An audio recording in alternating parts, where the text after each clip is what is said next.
La carretera es para los apostadores. Mejor usa tus sentidos. Bob Dylan, Baby Blue. Y empecé con Bob Dylan, ya que claramente es uno al que podemos ejemplificar para intentar de explicar lo que es crecer, lo que es mejorar, lo que es superarse. Uno que hoy en día, claro, con un premio Nobel de literatura en la espalda, uno podría decir que siempre lo tuvo todo, pero no fue así. Él, si uno observa a Bob Dylan, lo descompone artísticamente, él no tiene una gran voz. De hecho, tiene una voz nasal que uno no consideraría en lo absoluto potente. Tampoco es un gran guitarrista. Sí, es un buen guitarrista que se fue puliendo con los años, pero no es el gran guitarrista virtuoso. Y ya por el lado como de imagen, tampoco destaca como Mick Jagger o por moverse como Elvis. Entonces, ¿cómo Bob Dylan logra trascender y logra posicionarse como el mejor letrista de toda la historia de la música? Bueno, metamos ahí a la pelea a Leonard Cohen, pero de ahí no sale, de esos dos. Y una historia que me gusta mucho de la carrera de Bob Dylan es cuando, bueno, él siendo un muchacho de Minnesota, donde no pasa nada, en Estados Unidos, ya teniendo claro que quería dedicarse a la música, alrededor de los 18, 19 años, él ya empezando a tener una pequeña reputación local, siempre local, en su pueblo natal, ahí tocando en su estado, en Minnesota, él parte a Nueva York, y se instala en Greenwich Village, que es el lugar donde todo estaba pasando, donde había la movida artística mundial en esos años, finales de los 50, principios de los 60, era donde los poetas beats se reunían, donde había jazz, donde había un brote de creatividad enorme, y él, con una lucidez de alguien mucho mayor, se instala en Greenwich Village con los mejores y empieza a aprender de ellos, y rápidamente también empieza a tocar en bares, se ofrece a tocar, se mete en la bohemia de todo este lugar, se embarga de la creatividad y empieza a aprender de los ya consolidados. Roba una cosita por acá, roba otra por allá, le copia esto al otro, empieza a definir su estilo como artista y empieza a crecer. Ese roce lo definiría para siempre y a los meses volvería a Minneapolis. Y al volver, testimonios de gente contemporánea a él, que estaban también en la música, decían que era otro artista. Su técnica se había pulido, había aprendido también a tocar la armónica, había aprendido a cantar. Pasó de ser un cantante casi de kermés a una versión muy cercana a lo que es el Bob Dylan actual. Y todo esto en solo unos pocos meses.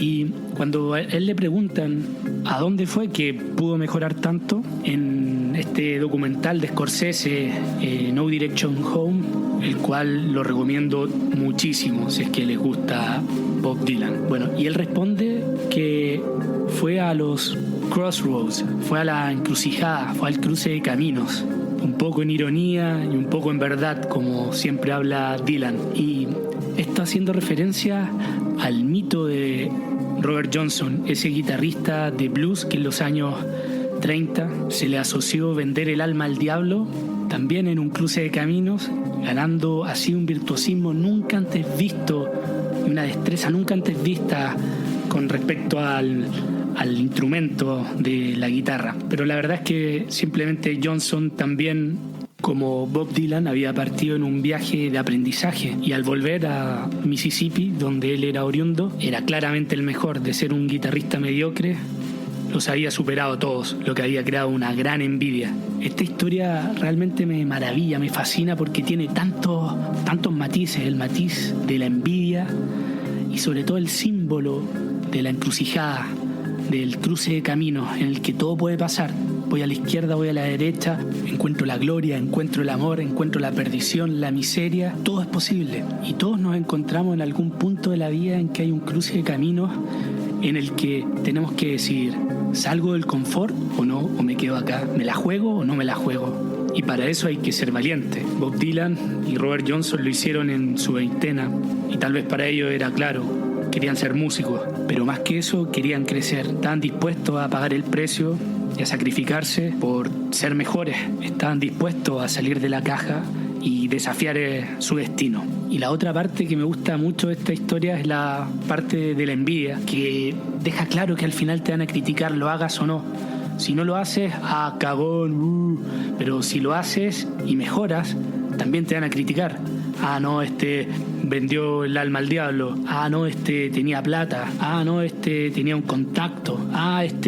Y bla, bla, bla, bla. Todo para quitarte mérito y al final justificarse ellos mismos de por qué no se han atrevido y no lo han hecho. Al final es un mecanismo de autodefensa. Entonces, entre hacerlo y no hacerlo, mejor hacerlo siempre. Y entre antes liberarse de esa carga inútil, que es la opinión de los demás, va a ser mejor. Te libera. Y aquí aprovecho de hacer una pequeña tangente, pero voy a volver a Bob Dylan, a los versos iniciales que mencioné. Es acerca de la historia de Arnold Schwarzenegger.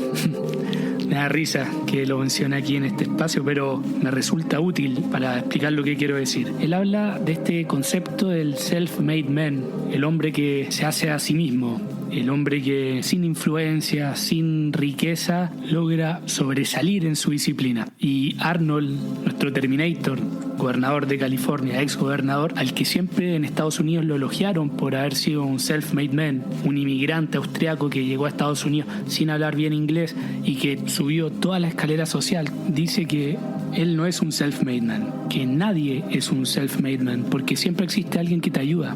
En su caso, sus amigos de fisicoculturismo lo ayudaron a amueblar el departamento y también su coach del gimnasio lo ayudó a llenar los formularios para ser Mr. Olympia. Al final todos necesitamos ayuda. Es por eso también que hay que ser solidarios y ayudar. Pero qué distinto una sociedad en la que se venera tanto a la persona que empezó desde cero y que llega a la cima, al punto que el mensaje como revolucionario es el de desmitificar esto de que nadie empieza de cero. Totalmente distinto a lo que pasa en Chile, por ejemplo, en que todavía en las entrevistas de trabajo te preguntan de qué colegio saliste.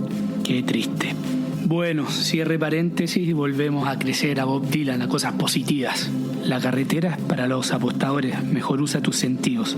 Ocupo estos versos porque muchas veces veo en otras redes sociales cómo se prostituye el viaje, el hecho solo de partir, donde sea, cuando sea, con expectativas súper altas, con expectativas de cambio interno muy grandes, que yo creo que sí lo podemos tener, pero es mejor siempre tener márgenes, como ir empujando el bote hacia la orilla que queremos llegar, más que caer en el naufragio de la nada, porque no hay nada más terrorífico para alguien que emprende una cosa en un viaje, que es lo que tocamos acá, que un viaje circular, en el que partimos, soltamos las amarras y al final recorremos lo que tenemos que recorrer, vemos lo que tenemos que ver, sentimos lo que queríamos sentir y volvemos y nos encontramos casi en el mismo punto en el que habíamos salido, y eso es terrible, eso es depresivo, eso es terrorífico. Entonces, para evitar esta distancia entre la realidad y las expectativas, hay que tener súper claro lo que uno quiere lograr con cada viaje, con cada emprendimiento. Esto es súper personal, pero hay que ser súper honesto. Decirse, ok, estoy en A y quiero ir a B, o estoy en A y me da lo mismo si voy a B, C, D o E. Eso es muy distinto, porque va a haber un patrón y va a haber un disfrute distinto de lo que vamos a vivir en el trayecto. El viajero que va a elegir ir de A hacia B va a tener una carga mucho más grande, un objetivo, otro tipo de peso. En cambio, el viajero que le dé lo mismo si llega a B, C, E o D, él va a tener una ligereza y libertad total que no es mala en algunos momentos de la vida. Pero todo esto lo explicó mucho mejor Milan Kundera en su gran novela La insoportable levedad del ser. Pero ¿es de verdad terrible el peso y maravillosa la levedad? La carga más pesada nos destroza, somos derribados por ella, nos aplasta contra la tierra. Pero en la poesía amatoria de todas las épocas, la mujer desea cargar con el peso del cuerpo del hombre. La carga más pesada es, por lo tanto, a la vez la imagen de la más intensa plenitud de la vida. Cuanto más pesada sea la carga, más a ras de tierra estará nuestra vida, más real y verdadera será. Por el contrario, La ausencia absoluta de carga hace que el hombre se vuelva más ligero que el aire, vuele hacia lo alto, se distancie de la tierra, de su ser terreno, que sea real solo a medias y sus movimientos sean tan libres como insignificantes. Entonces, ¿qué hemos de elegir? ¿El peso o la levedad? Les acabo de leer la segunda o tercera página de esta gran novela que es La insoportable levedad del ser de Milan Kundera, el escritor checo, en el que narra la historia de 4 personas en la República Checa o en la Europa de post-Segunda Guerra Mundial y sobre todo ya bajo la influencia de la Unión Soviética, del régimen soviético que fue súper totalitario, y va respondiendo esta pregunta, levedad o peso, a través de la evolución de sus personajes. Hay uno que, se separa, deja a su mujer y, no es aceptado por la amante y que termina teniendo una segunda primavera, esas segundas primaveras que hacen rejuvenecer a personas ya que entran en la segunda mitad de la vida. Y estas pequeñas metáforas en el libro que van demostrando y respondiendo a esta pregunta, el peso o la levedad, porque al final eso va a depender un poco del momento en el que se encuentre uno. En mi caso, en el momento en el que tuve más levedad fue cuando partí de Chile y fui a Brasil con un plan, entre comillas, con una idea así un poco arrebatada y sin tanta preparación, que era un poco hacer un documental, pero yo no me había preparado bien, lo que terminó en no realizar este documental. Y si lo vemos así con números, fue un fracaso. Debía haberme impuesto una carga, haberme puesto fechas, ser más estricto conmigo mismo, pero realmente no era lo que necesitaba en ese momento, porque ese documental al final fue la excusa que necesitaba para partir. Era la primera brazada en el océano. En ese momento yo solo sabía realmente que no quería seguir en A. Ese documental era la excusa para llegar a B, C, D o lo que fuera, porque en algún momento hay que empezar, salir, y eso es lo más difícil, el primer paso. Lo que necesitaba era un poco levedad, que el camino me fuera moldando y esa energía me llevara a alguna parte. Esto es súper difícil de aconsejar porque cada historia es distinta, pero en ese instante recuerdo que conocí a una persona que luego de haberle compartido este deseo mío de un poco empezar a contar historias, de aprender a escribir, esta persona me recomendó hacer cursos online, me recomendó hacer cursos de escritura de viajes y de fotografía de viajes. Esto fue el 2014 y me inscribí y lo realicé. Bueno, el de fotografía nunca lo terminé, pero si no hubiera tenido esta levedad, si no hubiera estado libre e insignificante como el vuelo de un pájaro, como lo dice Kundera, nunca hubiera estos 2 cursos, porque hubiera estado en mi plano, hubiera estado con mi esquema de, tengo que hacer este proyecto por el que salí de Chile, y me lo hubiera tomado tan en serio que no habría podido explorar estas posibilidades. No habría nunca abierto un blog seguramente, y lo que me habría derivado nunca a hacer un podcast. O sea, esto, lo que estoy haciendo ahora, este momento, este segundo en el que estoy hablando, no podría haber existido. O sea, gracias a la levedad estoy haciendo algo que ahora me reconforta, que me tiene súper entusiasmado, como este proyecto de podcast. Creo que la mayoría al final no tiene claro lo que quiere hacer. Siempre la gente dice, no, pero sigue tus sueños, lo que te dice el estómago, pero al final uno no sabe cuáles son mis sueños, qué es lo que me dice el estómago.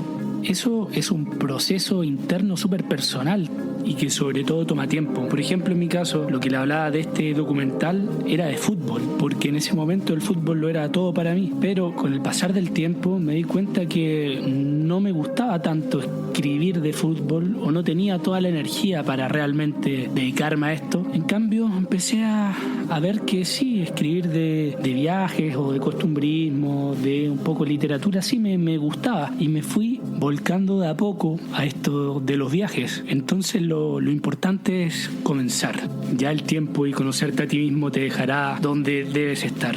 Pero siento que no he sido del todo claro explicando un concepto así concreto de lo que es crecer, de lo que es ser mejor.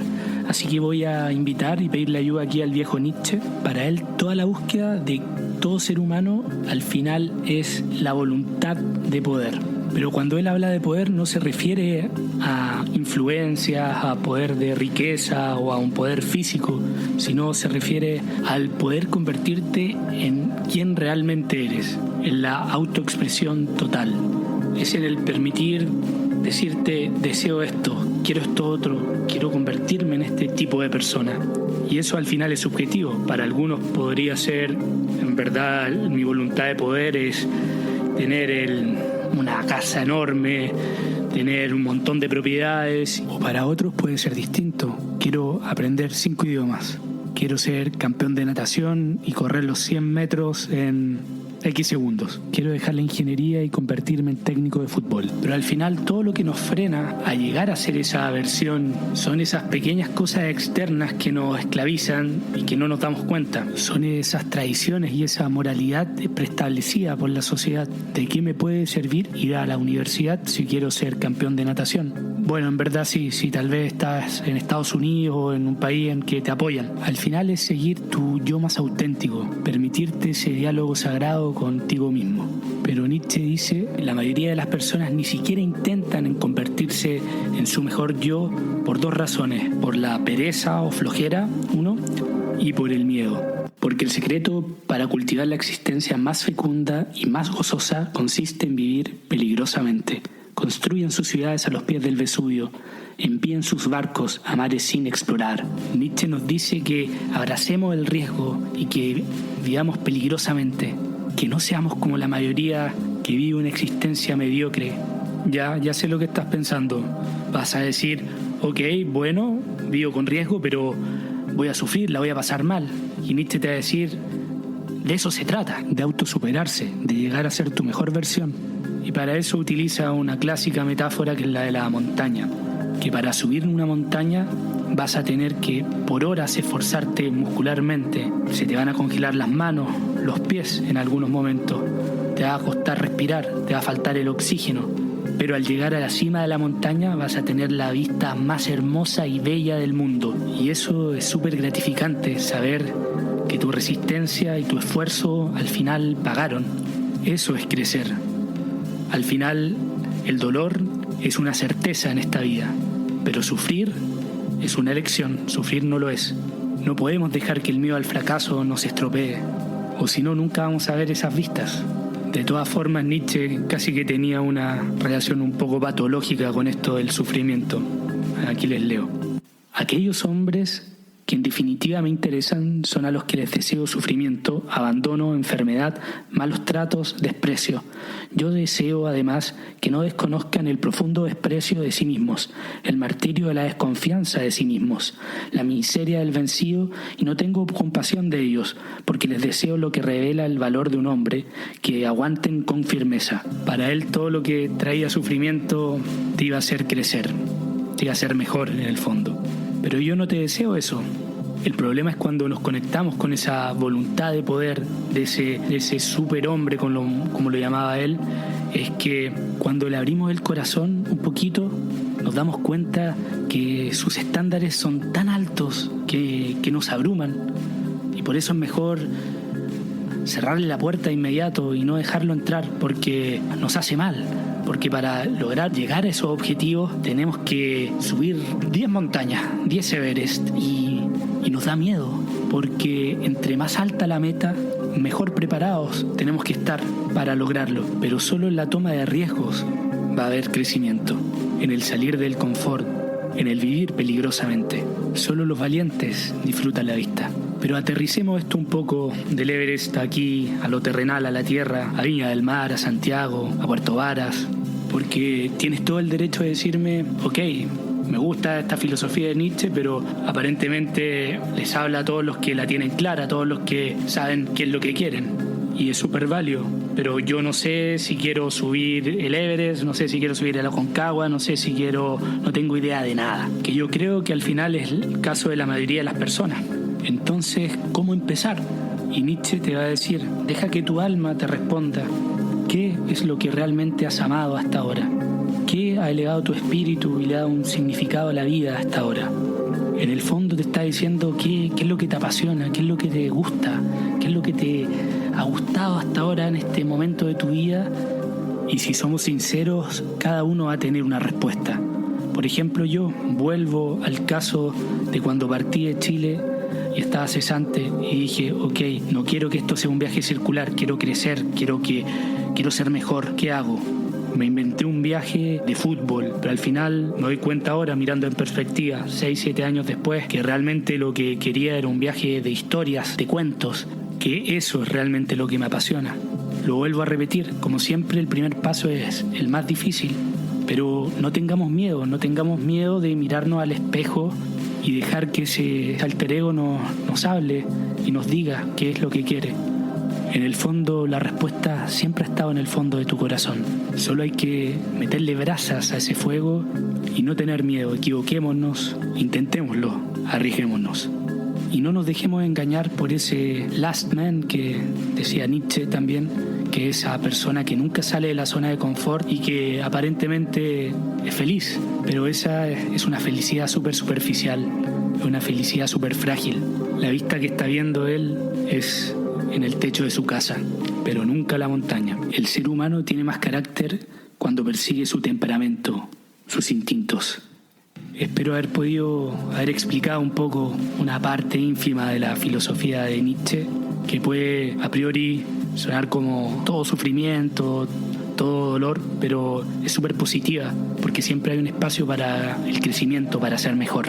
Y si al final tienes un porqué para vivir, podrás casi siempre soportar el cómo.